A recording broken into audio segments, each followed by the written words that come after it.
Hello friends, welcome back to our YouTube channel game of finance. उम्मीद करती हूँ आप सब अच्छे होंगे।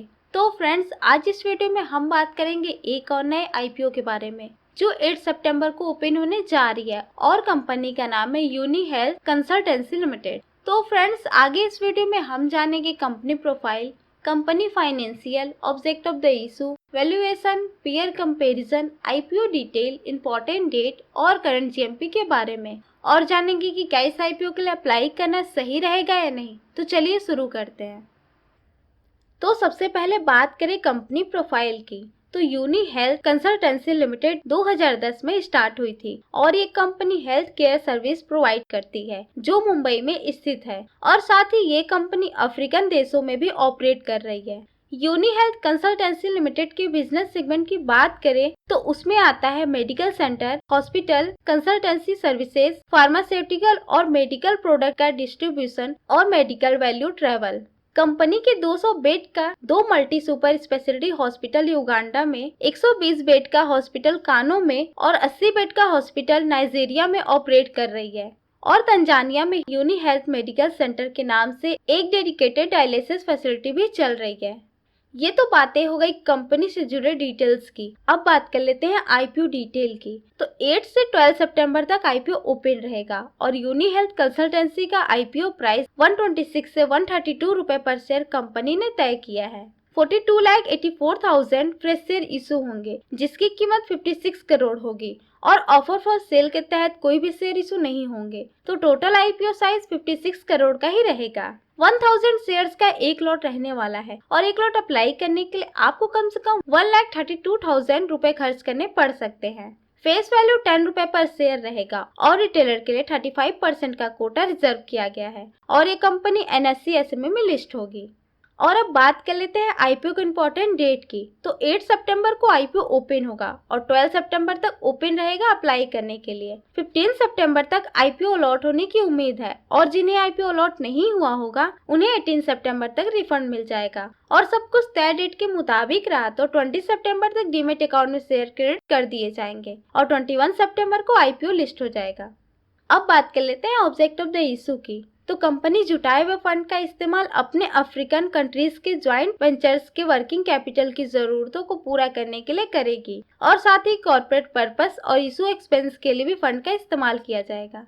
ये तो बातें हो गई आईपीओ से जुड़े डिटेल्स की। अब बात कर लेते हैं कि इस आईपीओ के लिए अप्लाई करना चाहिए या नहीं। तो उससे पहले एक बार कंपनी का फाइनेंशियल चेक करना बहुत जरूरी है। तो आइए एक नजर कंपनी के फाइनेंशियल पर डालते हैं। तो बात करें सबसे पहले टोटल एसेट की, तो फाइनेंशियल ईयर 2021 में 58 करोड़, 2022 में 64 करोड़ और फाइनेंशियल ईयर 2023 तक कंपनी का टोटल एसेट 78 करोड़ का हो गया है। टोटल एसेट में लगातार ग्रोथ हो रहा है, यानी समय के साथ कंपनी अपने बिजनेस को बढ़ा रही है। अब बात कर लेते हैं टोटल रेवेन्यू की। तो 2021 में 28 करोड़, 2022 में 37 करोड़ और फाइनेंशियल ईयर 2023 में 46 करोड़ का रेवेन्यू कंपनी जनरेट की है। टोटल रेवेन्यू में लगातार ग्रोथ हो रहा है जो कि कंपनी के बढ़ते सेल्स को दिखा रहा है। और अब बात कर लेते हैं प्रॉफिट आफ्टर टैक्स की। तो 2021 में 5 करोड़, 2022 में 3 करोड़ जो 2023 में बढ़कर 7 करोड़ का हो गया है। 2022 के प्रॉफिट में गिरावट हुई थी लेकिन उसके बाद कंपनी ने कम बैक किया है जो कि अच्छी बात है। नेटवर्थ 2021 में 10 करोड़ था जो 2023 में बढ़कर 26 करोड़ का हो गया है। और वहीं रिजर्व एंड सरप्लस 2021 में 9 करोड़ था जो 2023 तक बढ़कर 26 करोड़ का हो गया है।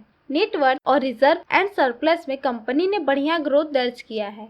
अब कंपनी पर डेप्ट कितना है वो भी चेक कर लेते हैं। तो बात करें टोटल बोरोइंग की, तो फाइनेंशियल ईयर 2021 में 38 करोड़, 2022 में भी 38 करोड़ और 2023 में कंपनी पर 39 करोड़ का डेप्ट है। कंपनी पर डेप्ट बहुत ज्यादा है जो कि सही नहीं है। ओवरऑल फाइनेंस की बात करें तो कंपनी की रेवेन्यू और प्रॉफिट में लगातार ग्रोथ हो रहा है और कंपनी पे डेप्ट बहुत ज्यादा है, इसलिए कंपनी को जरूरत है डेप्ट कम करने की। ओवरऑल कंपनी का फाइनेंशियल परफॉर्मेंस एवरेज है। अब बात कर लेते हैं कंपनी के वैल्यूएशन की। तो अर्निंग पर शेयर 6.94 रुपए पर शेयर है और वहीं पीई रेशियो 18.16 से 19.02 के बीच निकल के आ रहा है और रिटर्न ऑन नेटवर्थ 27.91% है और नेट एसेट वैल्यू 24.76 का है। अब बात कर लेते हैं जीएमपी की। तो कंपनी अभी 25 रुपए के प्रीमियम पर ट्रेड कर रही है, जिससे कि एस्टिमेटेड लिस्टिंग प्राइस 157 का हो गया है, यानी अपने एक्चुअल प्राइस से 18% ज्यादा। और 5 में से 3 स्टार की फायर रेटिंग मिली है इस आईपीओ को। और अभी तक इस आईपीओ का कुछ खास डिमांड नहीं दिख रहा है ग्रे मार्केट में। और अब जान लेते हैं कि इस आईपीओ के लिए अप्लाई करना चाहिए या नहीं। तो कंपनी का फंडामेंटल स्ट्रॉन्ग है और फाइनेंशियल भी ठीक ठाक चल रहा है, लेकिन ग्रे मार्केट में इस आईपीओ का कुछ खास डिमांड नहीं दिख रहा। लेकिन इस कंपनी के लिए नीड टू लॉन्ग टर्म के लिए अप्लाई किया जा सकता है। वैसे आप क्या सोचते हैं इस आईपीओ के बारे में, हमें कमेंट करके जरूर बताएं। और आपको वीडियो पसंद आया हो तो वीडियो को लाइक करें और चैनल को सब्सक्राइब करके बेल आइकन को प्रेस कर दें और अपने दोस्तों के साथ शेयर करना ना भूलें। And thanks for watching.